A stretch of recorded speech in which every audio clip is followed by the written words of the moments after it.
Welcome back to Ron's Radio Corner. And in front of us, we have a Sony ICF S10MK2. This is a radio that I've owned for quite a long time. I want to be accurate here, but this radio basically is something I picked up right around the same time that I picked up my GE Superadio III. And for much the same reasons. I was looking for a radio that really had the ability to pull in stations. I bought the GE Superadio III because it had that great reputation. But in the research I did back then, and we're talking a long time ago, maybe somewhere around 2006 or so, I had found references talking about what a great radio this was, inexpensive, and how it was really good at pulling in stations. And so I ended up picking one up, and I did find it was a great little pocket radio, and in sort of the true sense of that sort of '60s transistor radio, right? It's small, it's easy to take with you. It sounds fairly decent for what it is, but it had really good reception.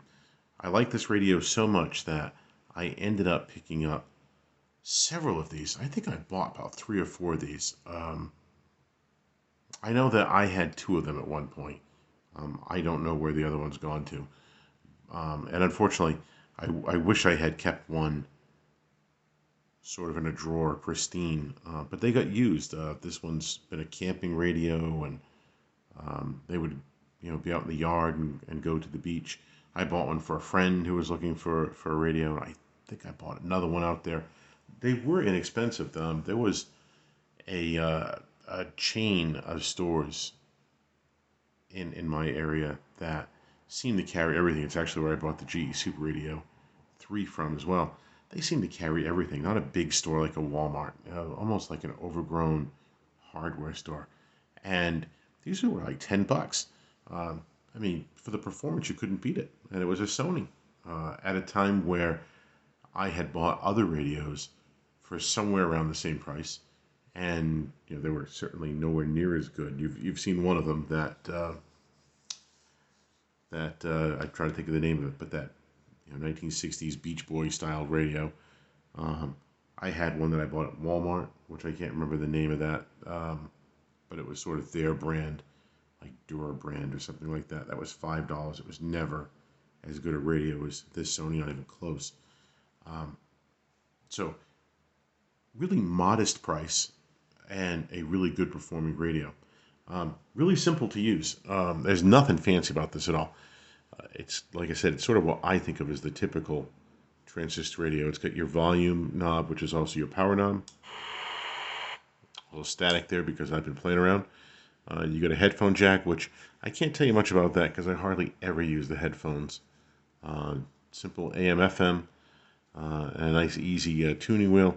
The dial's easy to read, and of course this one is definitely showing some wear and tear. You can kind of see over the plastic sort of aging on me here.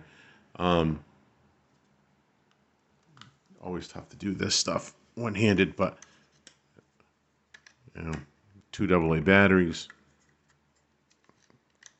nice easy fitting battery door. The antenna on this just swivels up. Oh, you can't see that I did that, but that antenna just swivels up like that. It doesn't move in any other direction.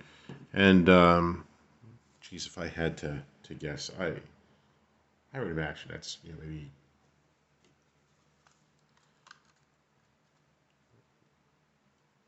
if the radio is maybe 4 inches or so, the antenna unextended is the same length.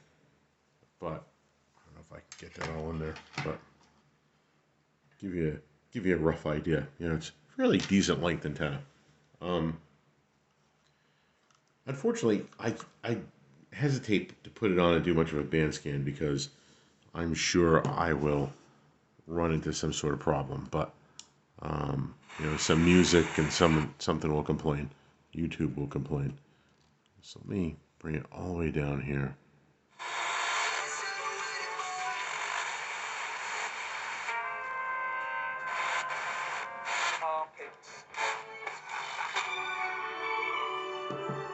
There we go. Some classic music. This station is not the easiest to pull in, and if I put up the antenna, we'll probably have better results.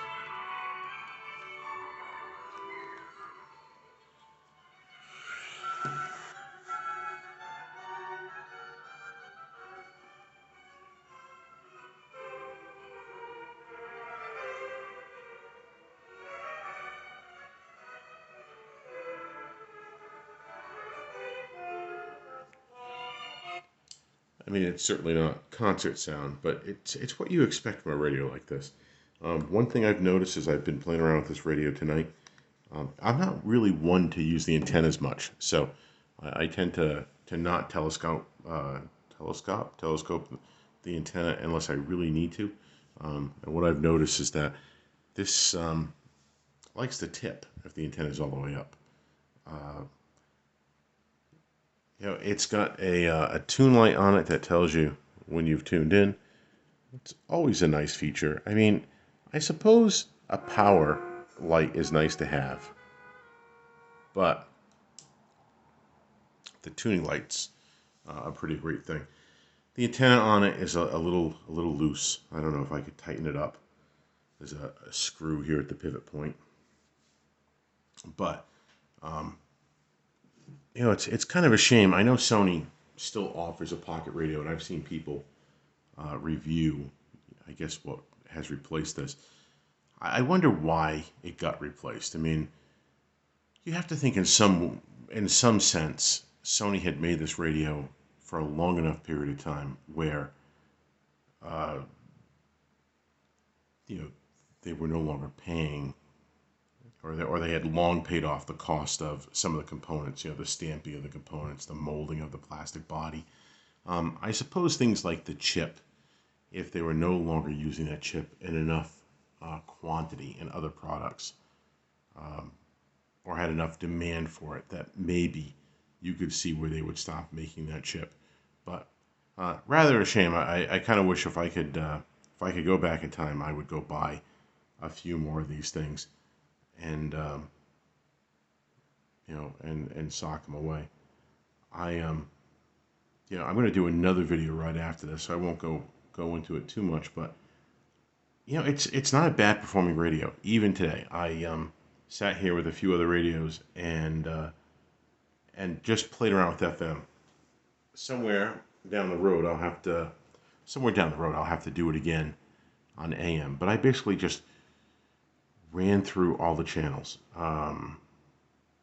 And this picked up in my local area on FM. This picked up something like, look at the number here,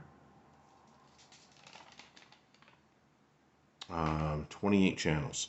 So, it's certainly no slouch. I